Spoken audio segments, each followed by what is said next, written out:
Selain menyebabkan banjir di sejumlah titik di Kota Denpasar, hujan lebat yang sempat mengguyur wilayah Kota Denpasar Kamis 4 April juga menyebabkan pohon perindang di Jalan Raya Puputan Renon Denpasar tumbang. Pohon yang berusia puluhan tahun tersebut tumbang, menimpa sebuah bangunan kafetaria.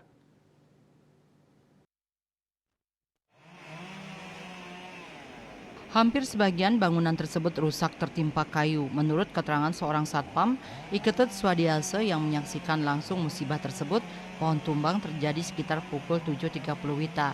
Waktu itu hujan mulai mereda dan ia pun menyapu di depan tempat kerjanya. Tiba-tiba pohon yang diperkirakan jenis mahoni tersebut tumbang. Lebih lanjut, Swadiase mengatakan, pada waktu kejadian beberapa karyawan telah datang. Beruntung mereka belum masuk ke dalam sehingga terhindar dari musibah. Melihat kondisi itu, Swadiase langsung menghubungi manajernya dan melaporkan kejadian itu.